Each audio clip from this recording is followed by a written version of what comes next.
Indian ഭരണഘടനയുടെ ആത്മാവ് എന്നാണ് ഭരണഘടനയുടെ ആമുഖം അഥവാ പ്രിയാമ്പിൾ അറിയപ്പെടുന്നത്. ഇന്ത്യൻ ഭരണഘടനയുടെ ആമുഖത്തിൻ്റെ ശില്പി ജവഹർലാൽ നെഹ്റു. 1946 ഡിസംബർ 13 ഭരണഘടനാ നിർമ്മാണ സഭയിൽ ജവഹർലാൽ നെഹ്റു അവതരിപ്പിച്ച ലക്ഷ്യപ്രമേയമാണ് ഭരണഘടനയുടെ ആമുഖമായി മാറിയത്.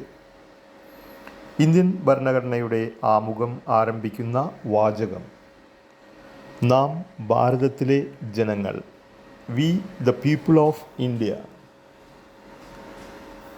ഇന്ത്യൻ ഭരണഘടനയുടെ ആമുഖം എന്ന ആശയം ഇന്ത്യ കടം കൊണ്ടിരിക്കുന്നത് ഏത് രാജ്യത്തു നിന്നാണ്? അമേരിക്കയിൽ നിന്നും. ആമുഖം അനുസരിച്ച് ഇന്ത്യ ഒരു പരമാധികാര സോഷ്യലിസ്റ്റ് മതേതര ജനാധിപത്യ റിപ്പബ്ലിക്കാണ്. ആമുഖത്തിൽ ഭേദഗതി വരുത്തിയ വർഷം 1976 42-ാം ഭരണഘടനാ ഭേദഗതി.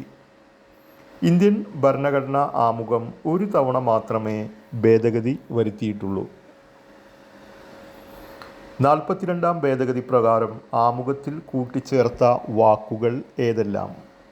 Secular, socialist and integrity. ചെറുഭരണഘടന അഥവാ മിനി കോൺസ്റ്റിറ്റ്യൂഷൻസ് എന്നറിയപ്പെടുന്ന ഭരണഘടനാ ഭേദഗതി 42-ാം ഭേദഗതി. ഇന്ത്യൻ ഭരണഘടനയുടെ ആമുഖം ഭേദഗതി ചെയ്യുമ്പോൾ ഇന്ത്യൻ രാഷ്ട്രപതി ആരായിരുന്നു? ഫക്രുദ്ദീൻ അലി അഹമ്മദ്.